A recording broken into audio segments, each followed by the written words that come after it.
Merci beaucoup pour le dernier séminaire de Wow! session. L'air pour la fin. Oui, exactement. De la session primaire de 2017. Donc, aujourd'hui, on reçoit François Guillemet. Il a fait son doctorat à l'UQAM avec Paul Del-Giorgio. Il a fait son premier post-doctorat en Suède à l'université d'Uppsala avec Lars Strandvik. Puis un deuxième post-doctorat en Floride, à Tallahassee, au National High Magnetic Field Laboratory.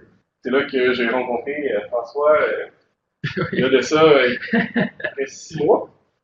Où est-ce que je suis allé passer un stage pour travailler justement au MAGLAB. Puis aujourd'hui, François est professeur au département de sciences de l'environnement, biologie et géographie. Environnement. Environnement. Ouais, en fait, c'est ça. C'est le petit nom qu'on leur donnait au merge des deux, fusion des deux. Au département de l'environnement à l'UQTR. Puis il va nous parler d'utilisation du carbone ancien dans les réseaux trophiques aquatiques contemporains. Merci Charles, merci tout le monde d'être ici aujourd'hui. C'est vraiment fun de vous revoir. En fait, j'ai beaucoup de visages cet automne pour le workshop à la fac aussi. En fait, ça va vite la vie un peu déjà. Je viens vous parler, c'est ça, un peu en fait, j'ai décidé de ne pas trop parler de vieux trucs par rapport à moi-même, mais un peu de mon futur, qu'est-ce que je vais faire à l'UQTR dans les prochains mois, prochaines années. Pas trop focusé sur ce que j'ai fait avant. Donc, il va y avoir un peu moins de résultats, mais un peu plus de où est-ce qu'on s'en va avec ma recherche à l'UQTR. Donc, j'ai commencé là-bas au mois de décembre, donc c'est très, très, très récent. Et cette partie du travail-là a commencé dans la dernière 1 an et demi, quand j'étais en Floride encore. Et c'est un peu partie d'une discussion que j'ai eue avec mon directeur de postdoc dans ce temps-là, Rob Spencer, et aussi Tom Bianchi, qui est à l'Université de Florida. Et en fait, on discutait de ce livre-là ici, qui traitait, ça s'appelle The Oldest Living Things in the World. Et il y avait un bel article, si vous voulez, sans thèse, ou promotionnel dans Nature à l'automne passé, il y a 2 ans. Et qu'est-ce qui traite dans cet article-là, dans ce livre-là, c'est les photographies des organismes qui vivent très, très longtemps. Donc ici, on a cette espèce de cousin du céleri ici qui vit au Chili, qui est âgé de 3500 ans. Okay? Et dans le fond, l'artiste faisait le tour du monde pour photographier les vieux organismes. C'est un peu ça le sujet de son livre, qui s'appelait Art of Longevity. Et en fait, nous, on s'est dit, on connaît de la littérature beaucoup d'exemples déjà d'organismes qui ont au moins en apparence un âge très vieux. Et dans les dernières années, c'est un peu ce qui est sorti, c'est que dans plusieurs systèmes, on se rend compte qu'il y a des évidences d'organismes qui consomment la matière organique qui est très, très vieille, finalement, et qui leur donne une apparence,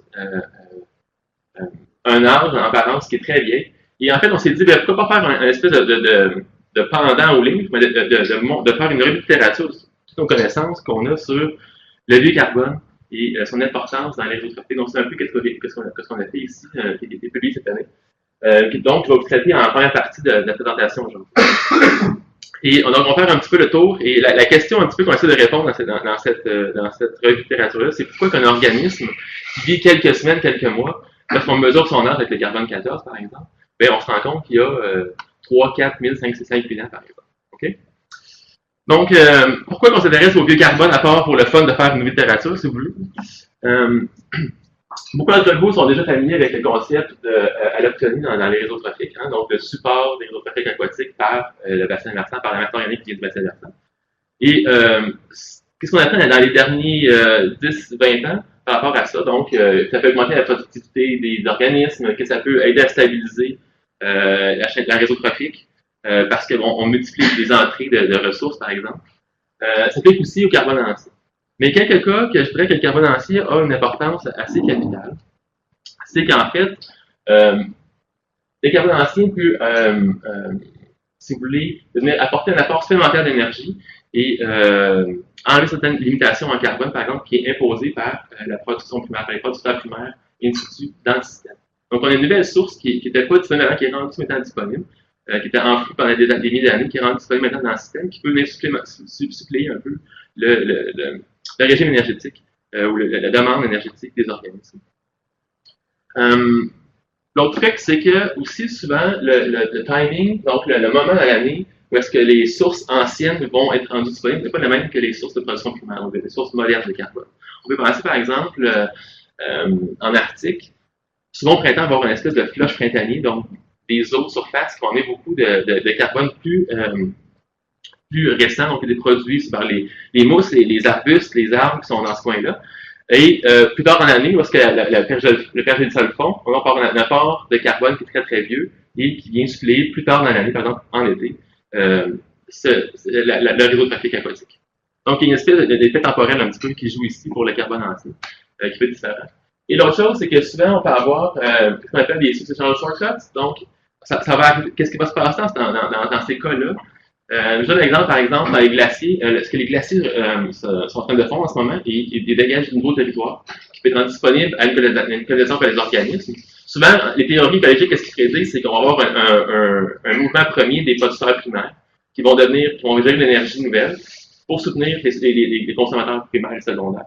Et en fait, ce qu'on s'est rendu compte, c'est dans ces systèmes-là, c'est un super bel article qui est sorti dans Scientific Report l'année passée, je pense qu'il y a 2 ans. Qu'est-ce qu'il montrait en fait, c'est qu'il y a une partie des consommateurs secondaires qui arrivent avant les producteurs primaires parce qu'ils sont soutenus par la consommation microbienne en partie du carbone ancien qui était présent sous les glaciers dans ce temps-là. On change un petit peu la dynamique de colonisation aussi. Okay? Donc, c'est un autre effet du carbone ancien. Je voudrais faire Ah oui, l'autre chose aussi, c'est que souvent, en écologie, on a, ou même en biogéochimie, si vous voulez, on a cette idée-là aussi que le vieux carbone est récalcitrant, non labile finalement. Et qu'est-ce que les études sont en train de démontrer, c'est qu'en fait, on s'éloigne un peu de ce paradigme-là qu'on a toujours un peu assumé de faire le passé. Alors, c'est un truc qui est assez important pour le carbone ancien. Je vais faire un petit mot. Quand on parle de carbone ancien, c'est quoi ça, du carbone ancien? C'est comment un vieux du carbone ancien? Et pour ceux qui ont un petit peu moins familier avec le carbone 14, en fait, la majorité des études qu'on va discuter aujourd'hui sont basées effectivement sur le carbone 14 comme système de datation. Et la chose que vous devez savoir, c'est qu'on peut difficilement prédire l'âge qui est passé 1950. Donc, si on prend l'échantillon ici, on ne peut pas vraiment savoir si l'échantillon vient de 2000, 80 ou 60. Parce qu'il y a eu des essais nucléaires, beaucoup dans les années 50, lors de la guerre froide, et ça a complètement changé le stock de carbone 14 qui est dans l'atmosphère, et qui est par les plantes. Okay? Donc, on parle souvent de carbone qui est présent, si vous voulez. Là. On parle souvent en YBP, qui est l'âge pré-1950. Okay? L'autre chose qui est encore plus mélangeant, c'est que si vous passez un échantillon dans une machine ou dans un laboratoire, ils vont vous donner l'âge en fait, de fraction moderne. Okay? Et en fait, c'est la différence qu'il y a entre un échantillon et un standard d'acide oxylique. Mais l'âge, ça, a déjà 200 ans. Donc, pour un laboratoire, l'âge présent, moderne, si vous voulez, c'est 200 ans en arrière. Okay? C'est encore plus mélangeant. Donc, souvent, si on parle, vous envoyez vos échantillons, ben, ça va plus souvent que ça arrive, ils viennent du futur. Ils sont très, très modernes, par exemple. Okay? Fait que back in the future, c'est un peu ça l'affaire. Okay? Donc, je dirais que souvent, on va mettre un petit peu comme l'effet de 200 ans comme threshold pour dire ben, c'est vieux ou c'est récent. Okay? Au long de la présentation, etc. Ça marche? OK. Je pensais faire un tour du propriétaire pour vous parler un petit peu des différentes voies d'entrée du carbone ancien dans les réseaux trophiques aquatiques. Okay? Donc, on va vous parler un petit peu pour commencer des milieux plus naturels et après ça, un peu plus anthropisés. De manière un peu directe, donc l'agriculture, les urbanisations et aussi, après ça, bon, les effets sur les changements climatiques, c'est un petit peu qu'est-ce que ça va changer ici dans les glaciers ou dans les systèmes permafrost. Est-ce que vous écoutez, je dis ça. OK? Donc, ici, pour commencer, c'est un truc que moi, je ne connaissais pas du tout, en fait, quasiment au départ, quand j'ai commencé à faire cette revue de littérature-là. Et c'est le fait que dans la roche sédimentaire est contenu un des plus grands stocks de carbone au monde. OK? Et on appelle ça ici des oil shells. Donc, c'est un peu, je pense que le gaz de schiste est relié à ça. Et en fait, la majorité de cette substance-là, c'est du chorogène, ce qui est très, très, très vieille. Lorsqu'une substance, c'est un truc que j'ai pas dit tout à l'heure, lorsqu'une substance ici a plus que 50 000 ans, donc on ne peut plus la mesurer. Il y a tellement passé de carbone 14 dans l'échantillon qu'on ne peut pas la mesurer avec les techniques analytiques modernes aujourd'hui. Donc, on va dire ici que c'est carbone dead. Donc, c'est complètement mort en carbone 14 et on ne peut plus le mesurer. Donc, une échantillon qui a plus que 5 000 ans, ben, on considère ça, en fait, que il y a plus d'activité, c'est très, très, très, très vieux. Okay? Donc, tout ce qui est pétrole, les huiles, trucs comme ça, les hydrocarbures, souvent, ils ont un âge très, très, très vieux. Et ici, bon, bref, ces genres de systèmes-là, ici, sont contenus en grande partie par, en fait, en fait, un gros contenu ici dans ce système-là, entérogène, et c'est la masse noire que vous voyez ici sur la roche. Et en fait, eux, qu'est-ce qu'ils voulaient faire dans l'étude de Fetch, c'est de regarder un peu qu'est-ce qu'ils peuvent contrôler pour en fait qu'on ait cette espèce de gradient d'oxydation du kérogène. Et vous voyez ici qu'il est comme disparu un peu. Puis eux, qu'est-ce qu'ils leur hypothèse, c'était qu'en partie, c'est dû à l'oxydation des microbes. Donc les microbes peuvent utiliser cette substance-là, l'utiliser. Et c'est qu'est-ce qu'on montre ici. Vous avez ici le kérogène en noir et en bleu, c'est les croissances bactériennes qui ont été prises sur photo, qui sont aussi mesurées, pour montrer qu'en fait, ils utilisaient cette espèce de vieille matière organique-là.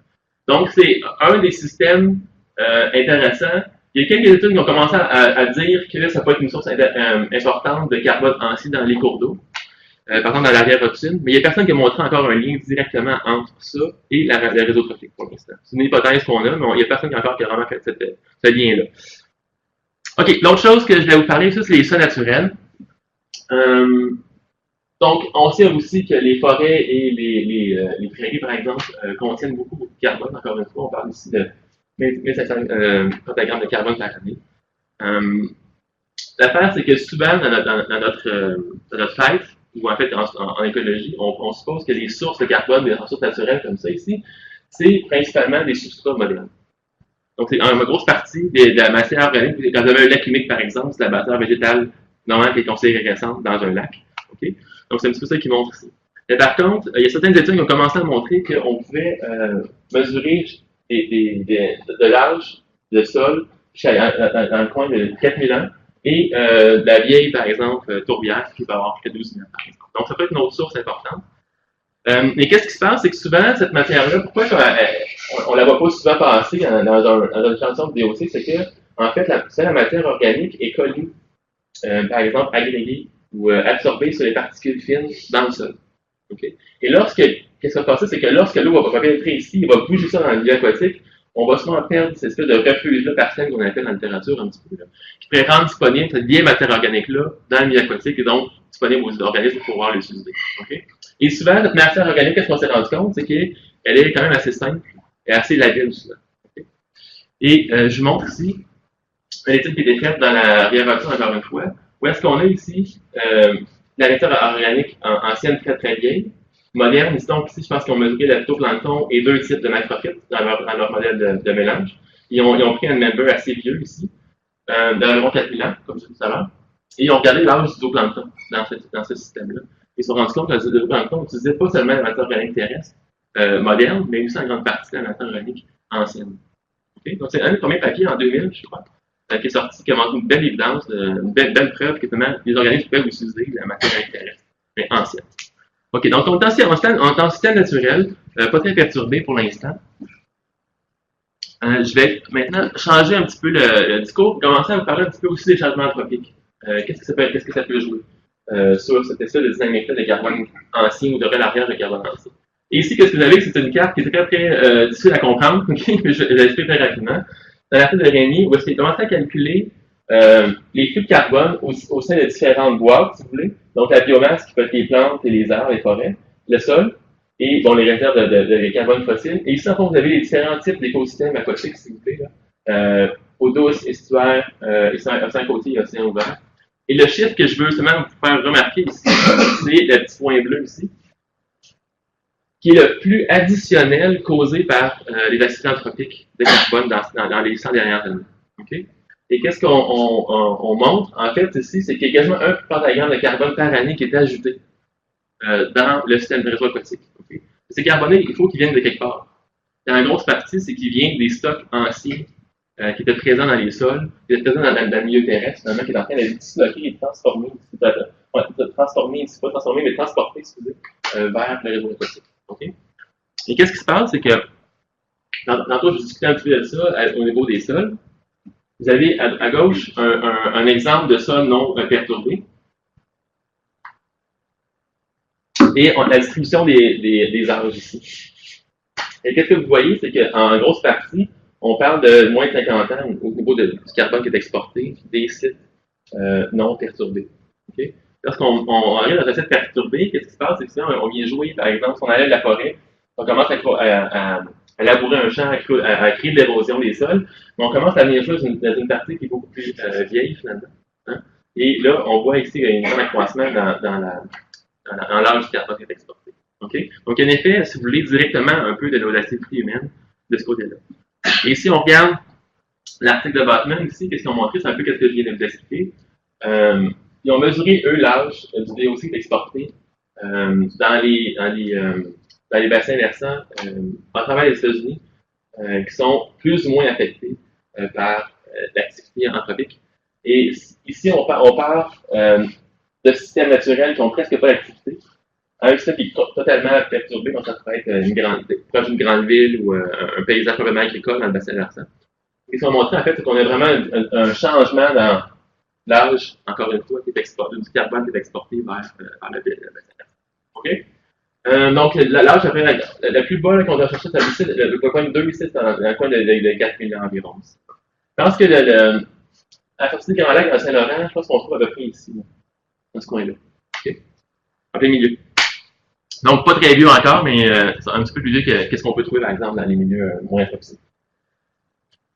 OK.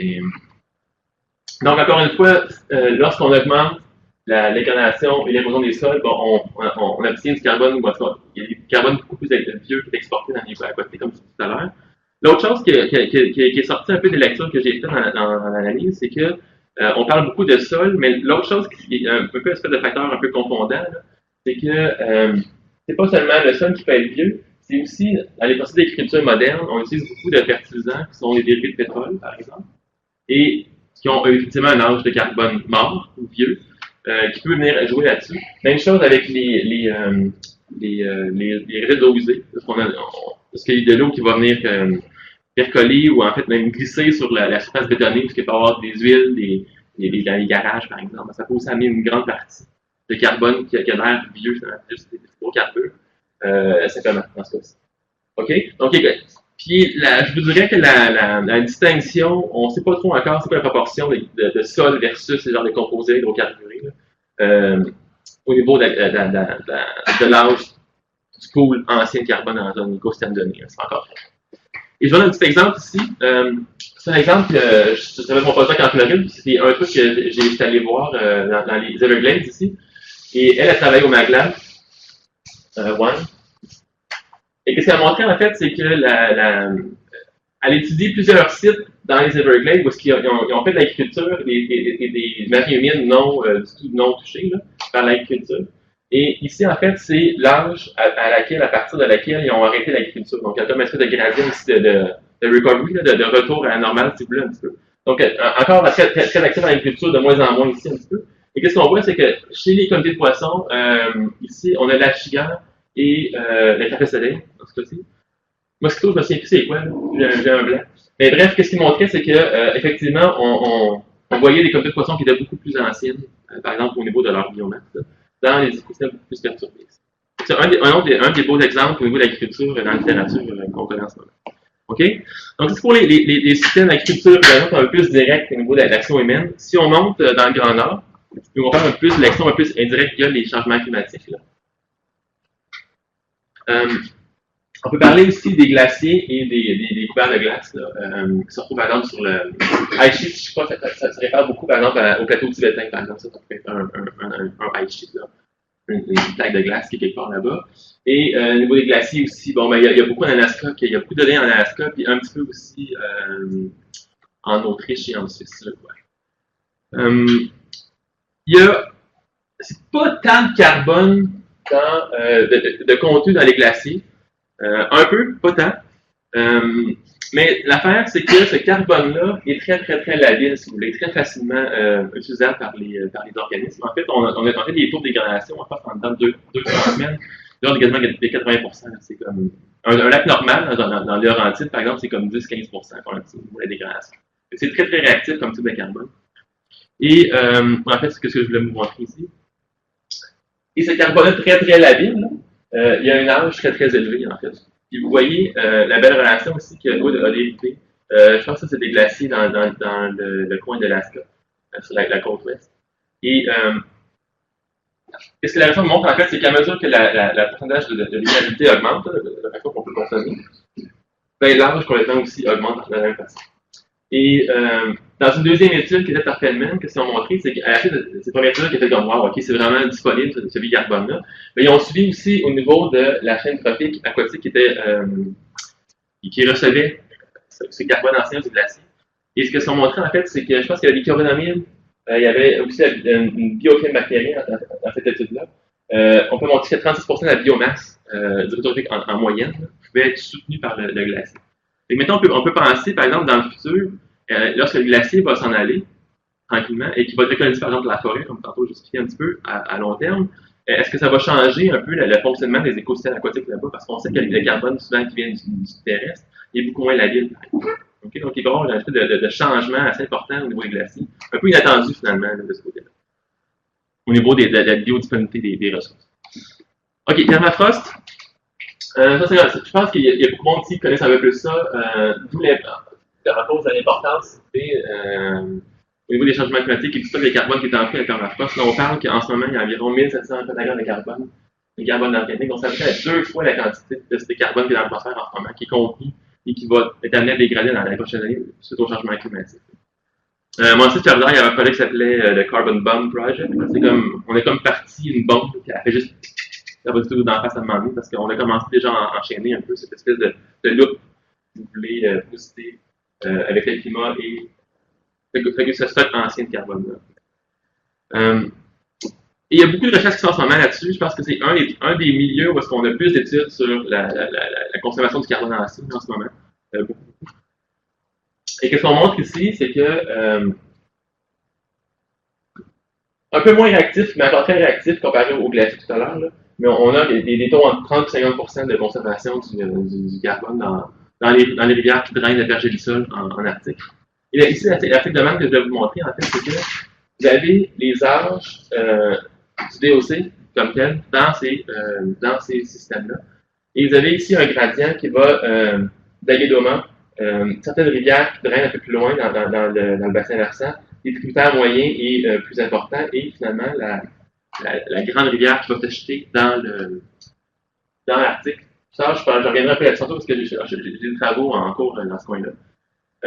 Mais qu'est-ce que je vais vous montrer, portez votre attention ici, c'est que si on regarde au niveau du pot initial et plutôt qu'est-ce qui a été consommé, donc c'est la C14, qu'est-ce que les bactéries ont consommé pendant 2 semaines, ok? Et ce que vous remarquez, c'est qu'il y a une grande partie des points ici qui est plus négatif que les points moyens du DOC comme tel. Donc, en fait, qu'est-ce que ça nous montre un petit peu, c'est que les bactéries consomment préférentiellement ces sources de carbone anciennes dans un pot plus moderne. Okay? C'est un peu ça qu'on montre ici. Et ce concept-là est assez important de l'utilisation préférentielle des sources anciennes. À plusieurs niveaux. Je pensais que la flèche était comme partie sur le côté, mais c'est le truc qui fait un peu. Bref, l'idée ici, c'est que si vous prenez un échantillon de DOC et vous mesurez son âge, souvent, qu'est-ce qu'on obtient, c'est on a un âge moyen, okay, qui est souvent moyenne, par exemple. Mais qu'est-ce qu'on ne voit pas avec une mesure de C14 comme celle-là, c'est la distribution des classes d'âge dans votre échantillon. Okay? Et l'affaire, c'est qu'on peut avoir souvent une petite fraction qui est ancienne. On ne la voit pas avec nos mesures de DOC. Donc, et qu'est-ce qui se passe souvent, comme je viens de vous montrer, c'est qu'il y a une consommation préférentielle qui va se faire là. Donc, l'histoire, c'est que si on pourrait penser, par exemple, que si on regarde l'âge de la ressource versus l'âge de l'organisme, on devrait avoir une ligne de 1 pour 1. Mais si une consommation préférentielle, par exemple, on peut avoir un scénario qui ressemble un peu plus à celui-là, ou est-ce que si on change un petit peu l'âge, on a une grande réponse, donc un grand vieillissement, si vous voulez, de l'organisme, OK? Que ça à un niveau, là, mais très rapidement. Donc, c'est pas une courbe droite, c'est une courbe exponentielle ou un truc comme ça. OK?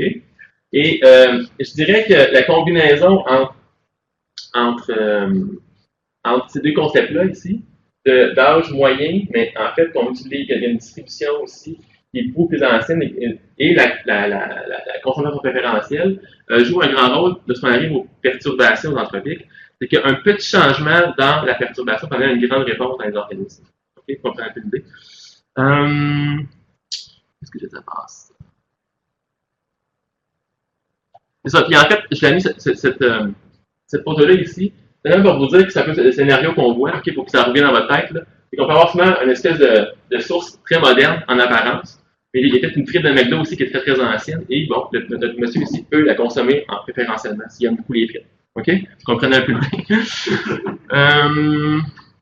OK. Donc, encore une fois, si les changements anthropiques peuvent causer une espèce de dynamique un peu différente au niveau des sources de carbone ancien, de leur exploitation dans ces milieux-là. Comme je disais tout à l'heure, un peu de changement peut avoir un grand impact dans les anthropiques.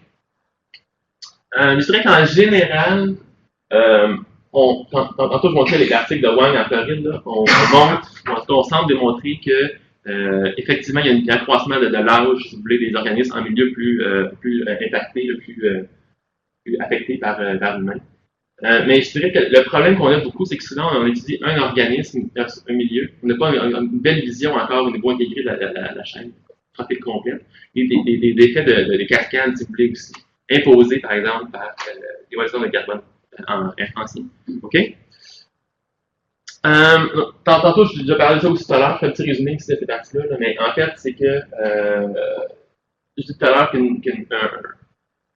même effet anthropique, par exemple le réchauffement climatique, peut, dans le cas de mobiliser du nouveau carbone et avoir un effet qui augmente, si vous voulez, sa mobilisation.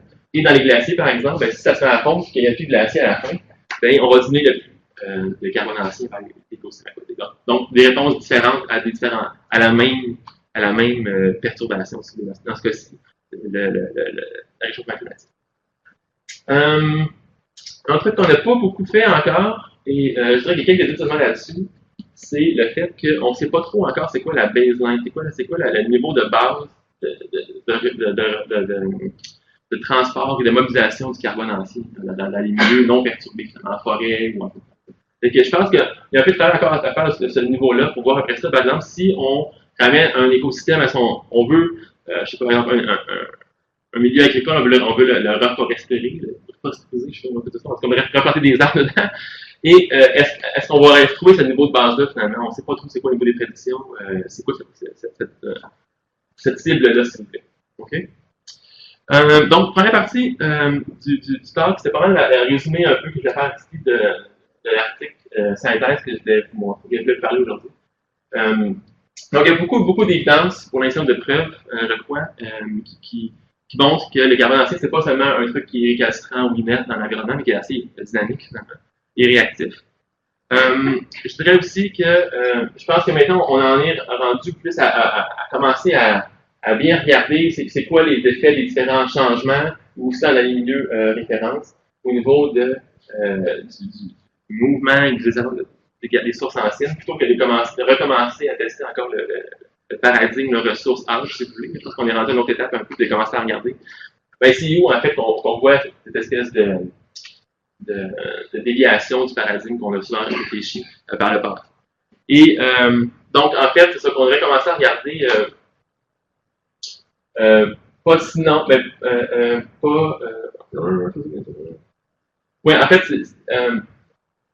on est rendu plus à l'idée de regarder, ben, effectivement, on sait qu'il y a des organismes qui ont, encore une fois, un âge très vieux, mais c'est vraiment rendu au niveau de commencer à regarder ces âges-là et de regarder un peu plus en détail aussi, je dirais, les voies d'entrée. Je vous amène sur ce point-là maintenant. Il rentre par où le carbone ancien? Et qu'est-ce qu'on va faire dans la littérature? C'est de là que je pars pour mon plan de recherche maintenant. C'est qu'une grosse partie, c'est le carbone organique qui est issu dans l'eau. Et par définition, c'est le carbone organique issu dans l'eau qui est le majeur flux de carbone ancien par les écosystèmes aquatiques. Ben, les plus grandes consommatrices de ça sont les microbes aquatiques. Donc, mon plan de recherche est basé là-dessus. Là. Beaucoup, je vais regarder, par exemple, pas seulement sur le carbone ancien, évidemment, là, mais en grande partie sur l'aspect clé que joue le métabolisme bactérien dans la connexion entre le changement trophique, le polydioxyde et la chaîne trophique et les changements au niveau du cycle du carbone, par exemple. Okay? J'ai trois terrains de jeu, si vous voulez. Là, je dirais que c'est mon principal ici, là, qui va être plus local, si vous voulez.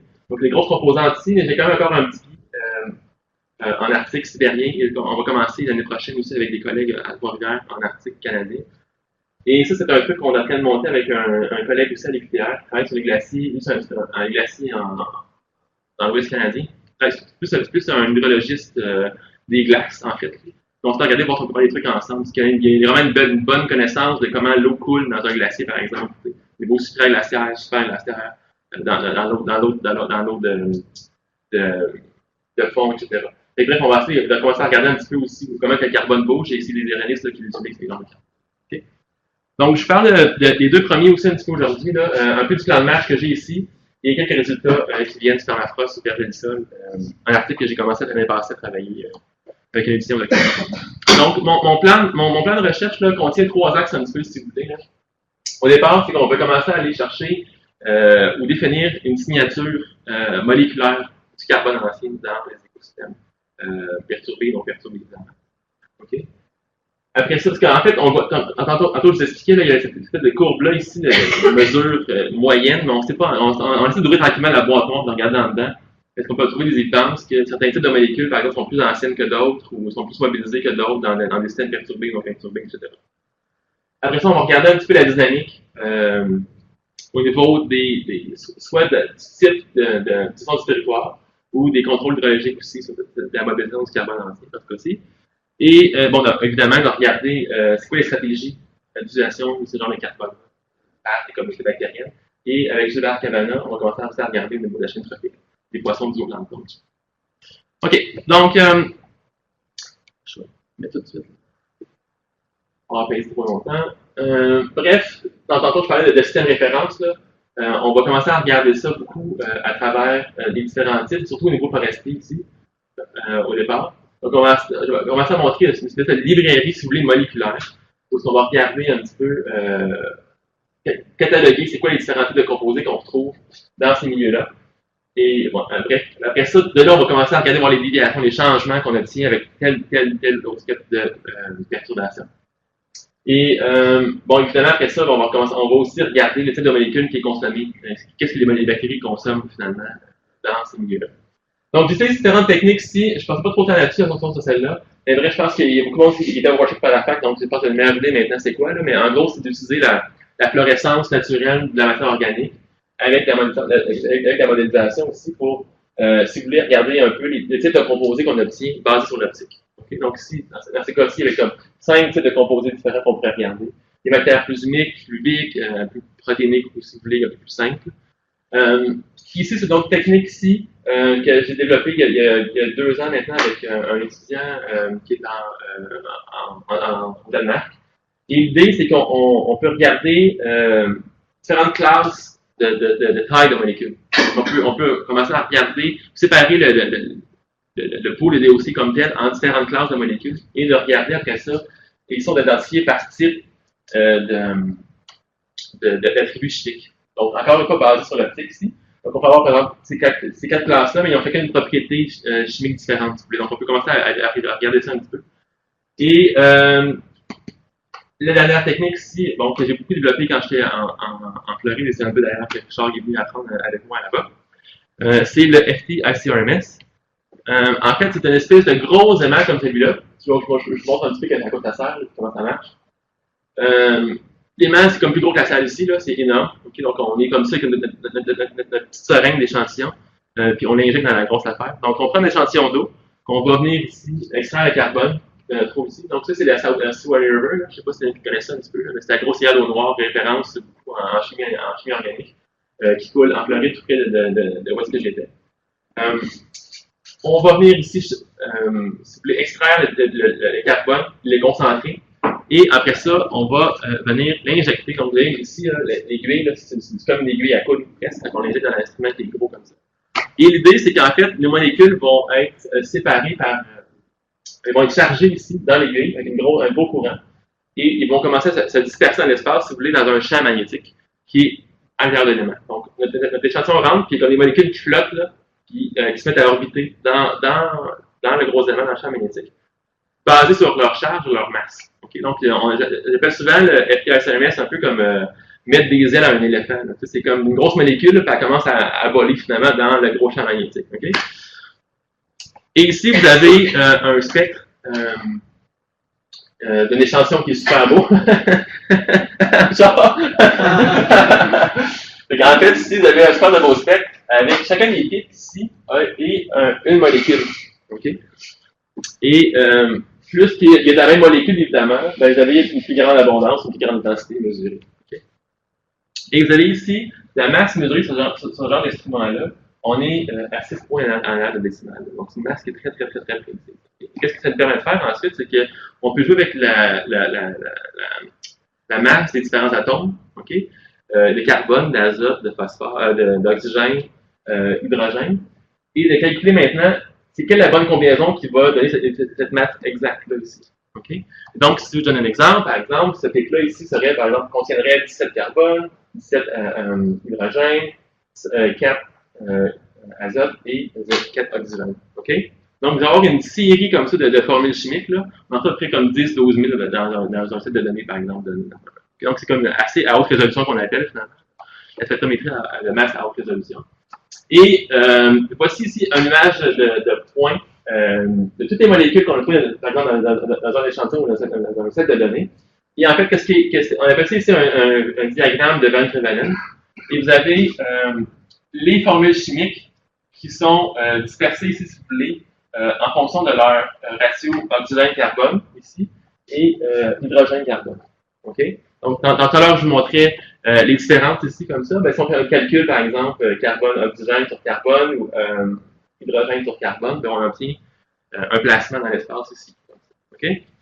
Et après ça, ben, j'ai colorié un petit peu ici l'espace, par exemple, pour vous montrer un peu les différents types de molécules qu'on peut retrouver. Par exemple, on peut avoir les condensés aromatiques. Qu'est-ce qu'il y a, par exemple? On appelle ça le black carbon, le carbone noir, là, qui est produit de combustion, par exemple. Pas ça. Les polyphénols sont plus des trucs, par exemple, qui pourraient être retrouvés dans les sols, les sortes aromatiques des composants des sols, par exemple, par les plantes. En haut du nuage, on va parler du sang un peu plus simple, aliphatique, ou des peptides, par exemple, qui contiennent de l'azote.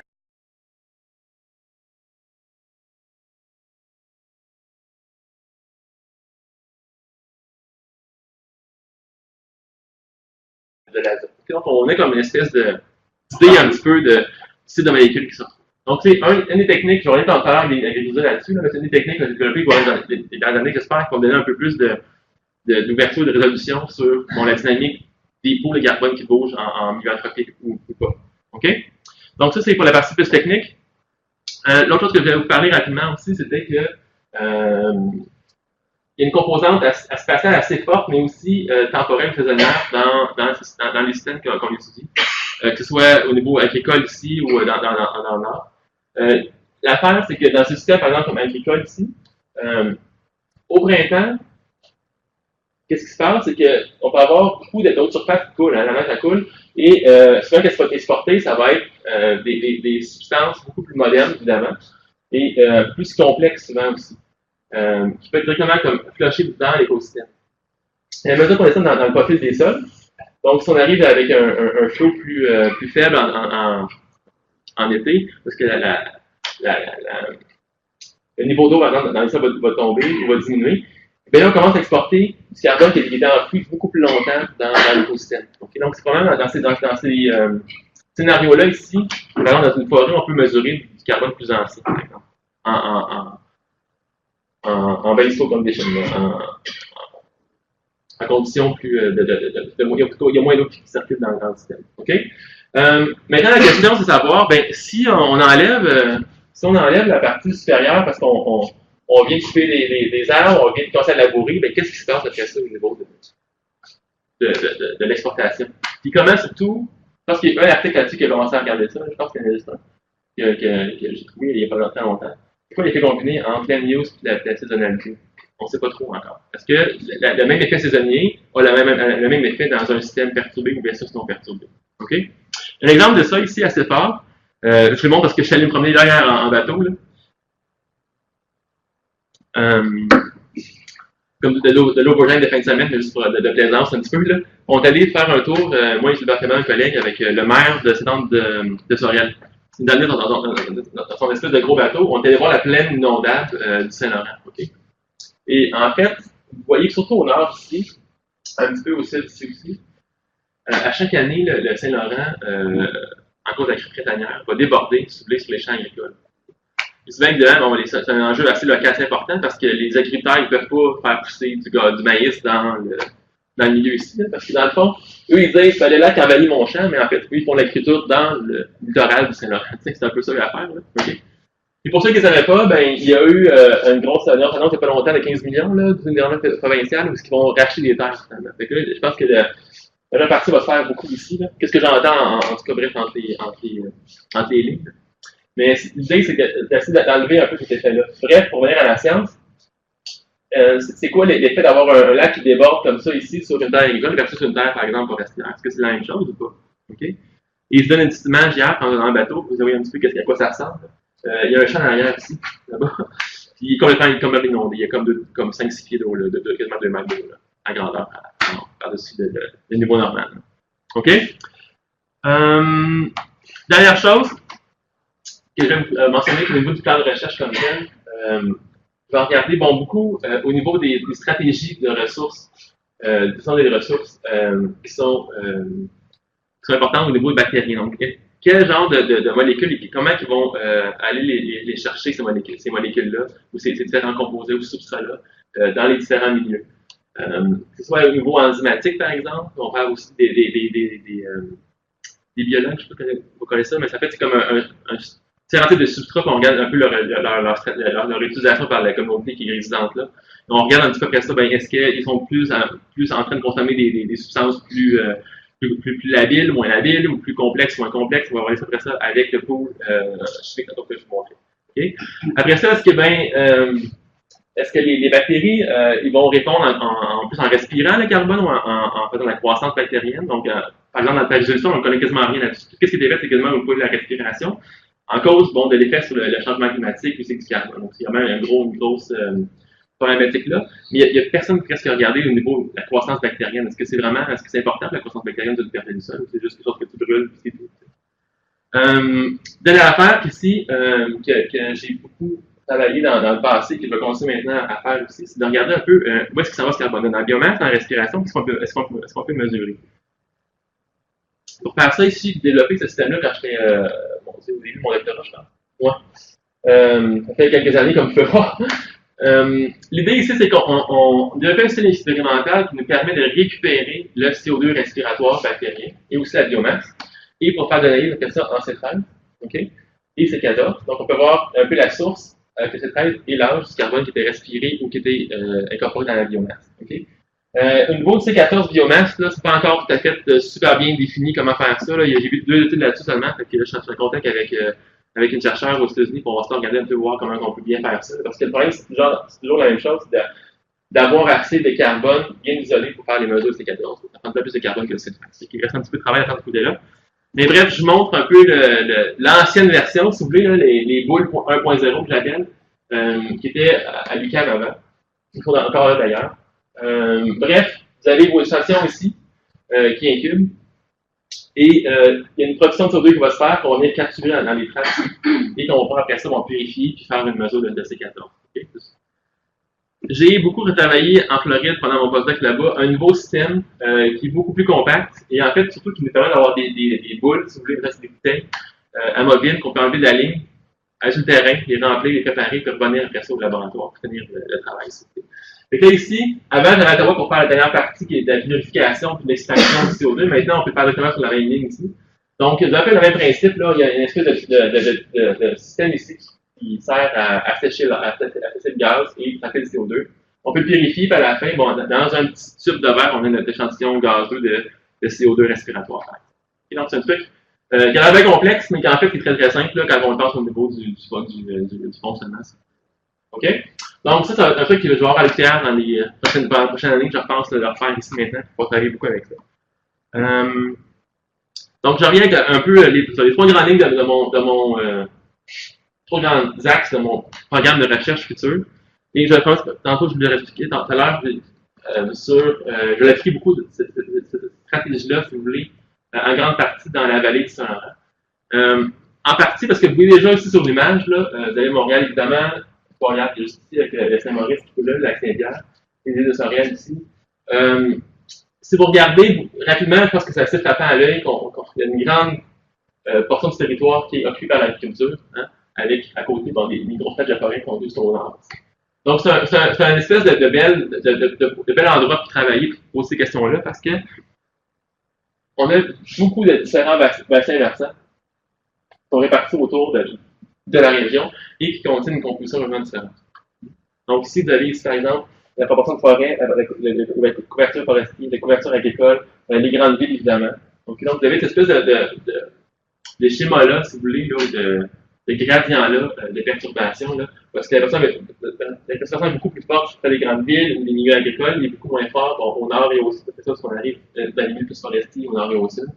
La question, c'est de savoir, ben, c'est quoi maintenant les flux et la composition du carbone? Est-ce qu'on voit un changement aussi dans l'âge de ces gradients-là, par exemple? Ou qu'est-ce qui se passe au niveau de l'utilisation? Microbes dans mon cas, mais aussi avec des collègues au niveau de la chaîne trophique par les poissons et les eaux plantains. Un truc qu'on va s'intéresser aussi, je pense que vous, dans la région, là, vous savez un peu tout le monde, vous savez un peu du fameux cloche-guette qui a fait en parler là, il y a un an ou deux, je pense, 2 ans. Je suis en Floride, en fait, aussi. Je trouve que c'est quand? 2 ans? L'année passée, 2 ans. Mais bref, vous avez une belle photo aussi, on ne va pas se parler sur le projecteur ici, là, mais c'est très brun ici, là, ok? Très bleu ici.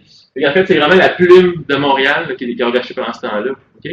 Et Gilbert était là pour mesurer des poissons dans ce système-là pendant le Flushgate, là, puis après. Et qu'est-ce qu'il montrait ici, c'est qu'il y a un grand changement au niveau du delta L15. Donc, près de la station de Montréal, vers le lac Saint-Pierre, donc vous partez de la ville, vous vous éloignez tranquillement, vous avez des kilomètres ici. C'est facile à faire. Et il y a un grand changement qu'on peut voir dans la signature euthétique en azote des poissons. Okay? Et la différence s'explique beaucoup parce que le delta L15 de la grande ville est beaucoup plus faible. Beaucoup parce que nous, on mange comme type de nourriture ici, qu'on rejette dans les eaux usées. Un delta L15 très faible. Et là, quand on arrive au lac Saint-Pierre, aussi, c'est beaucoup plus agricole. Les fertilisants qu'on utilise ont un delta L15 beaucoup plus élevé. Donc, il y a vraiment un beau gradient qui se montre ici. Mais la question, c'est de savoir, dans mon cas, je suis intéressé de voir ça, est-ce qu'on peut maintenant, il y a encore plus d'échantillons pour faire du CT14 là-dessus, qu'on va en choisir évidemment quelques-uns qu'on va faire dater. C'est un beau setup. Mais l'histoire, c'est, la prédiction serait qu'il reste du carbone partout, tu sais. Parce que si, effectivement, il y a des eaux usées d'un bord puis l'écriture de l'autre qui utilise du carbone ou qui rejette du carbone dans les deux sens, est-ce que c'est effectivement, il n'y aura plus pas de gradient et ça va être vieux partout et c'est tout, tu sais. On ne sait pas trop encore ça à ce niveau-là. Fait que genre au grill ou autre chose comme ça, je vais donner une nouvelle dans le futur, là, mais c'est un truc qu'on va faire cet été là-bas. Et bref, avec Jean-François, finalement, c'est ça, je prends un petit peu cet été. Jean-François vient d'avoir une subvention là, pour remettre de l'antisélis sur l'eau pendant quasiment 2 semaines cet été. Donc, on va faire une belle croisière un peu avec des questions comme bien traitées dans ce cas-ci. Sur le relargage, du bicarbone, les effets anthropiques sur la composition, des pesticides aussi qu'on va regarder, avec d'autres affaires. Mais bref, pas de travail qu'on va faire dans le prochain été dans la vallée. Dernier petit bout, je prends 5 minutes juste pour parler rapidement du supervision en Antarctique. Donc, vous avez ici un os de mammouth, donc pour qu'ils soient vraiment vieux, là, ça fond très rapidement. Et vous avez la ceinture des tergelles du sol ici au complet, très long en bleu, qui est le permafrost qui est continu. Et on a fait du travail ici dans la Colima River, et maintenant, j'ai des échantillons qui s'en viennent de l'Alaska ici, juste en haut, là. La North Slope, là, la côte nord, si vous voulez, de l'Arctique. Ici, on a choisi le système, c'est un peu je vous ai montré là, avec les demandes, avec un bassin versant et différents types de tributaires. Donc, on est ici dans ce coin ici, des tributaires qui drainent directement le verger du sol, des forêts qui s'érodent, des rivières qui s'érodent tranquillement, les tributaires ici qui rentrent, et la main système, donc la partie principale. Okay? Et ce qu'on a fait, c'est qu'on a mesuré avec les systèmes de boules que je viens de vous montrer, la signature en C13 et en C14. Et qu'est-ce qu'on voit, en fait, rapidement, c'est que les rivières qui drainent la partie ancienne, donc la partie du du sol, a une signature très vieille. Donc, vous avez ici l'âge du carbone qui était respiré et l'âge des océans ambiants. Donc, on a toujours encore cette espèce de concept-là de consommation préférentielle que j'ai dit tout à l'heure. Hein. Donc, on a un espèce de petits chiffres comme ça, surtout dans les parties vieilles. Et très rapidement, lorsqu'on arrive en bas, donc on arrive dans les tributaires, les plus grandes rivières, si vous voulez, en bas, ben, on obtient une signature qui est beaucoup plus moderne. Donc, qu'est-ce qu'on pense qui se passe? C'est que la consommation préférentielle est tellement forte au long du tributaire qu'on perd un peu la signature ancienne. Il n'y en a quasiment plus qui se rend finalement à l'océan.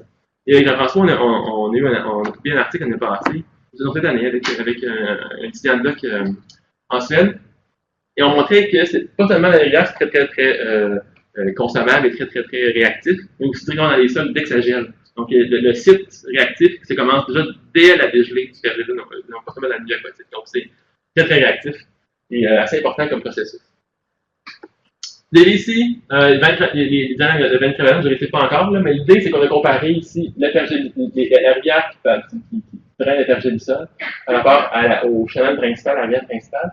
Et qu'est-ce qu'on voit surtout, c'est que les composés alphatiques sont très présents en haut, mais on en trouve beaucoup moins rendus en bas, rendus dans la rivière principale. Et c'est là, vous avez la différence ici. Donc, ces composés sont disparus, si vous voulez, là, entre là et là. OK? Et l'autre chose qu'on s'est rendu compte aussi, qu'il n'y a pas été beaucoup montré, c'est qu'il y a beaucoup de composés azotés, donc le pergélisol aussi, qui est très labile et consommable, et qui est complètement enlevé, finalement, de la mainstem, de la rivière principale. Donc, on peut penser aussi que dans ce qui est exporté au niveau du carbone, là, des systèmes de purification sont atteints par le pergélisol, c'est qu'on a aussi un appauvrissement au niveau des nutriments. Donc, on garde les nutriments, les bactéries vont métaboliser les nutriments beaucoup en cours de route.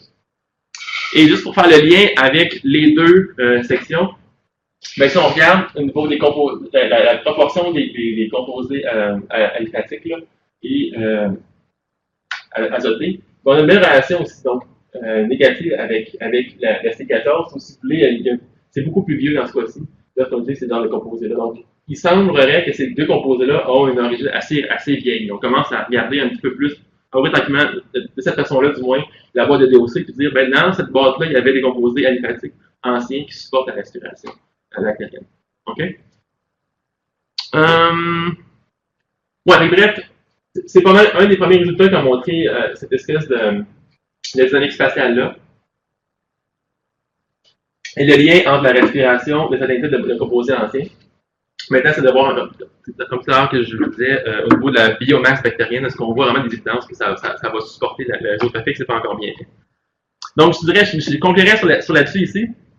The good old days are back again. Donc, dans le fond, tranquillement, on voit un peu que, si vous voulez, que le carbone ancien vient nous hanter aujourd'hui parce qu'on fait beaucoup de changements anthropiques et que ça peut avoir des grandes incidences, finalement, sur le fonctionnement des réseaux trophiques aquatiques. Et bon, je vous dirais tout à l'heure, quand on va aller à la bière aussi, j'ai mis une photo de bière en même temps. C'est bon? Bon, il y a beaucoup de monde qui a travaillé avec moi. J'ai juste mis une slide comme ça pour juste les remercier grandement. Et évidemment, bon,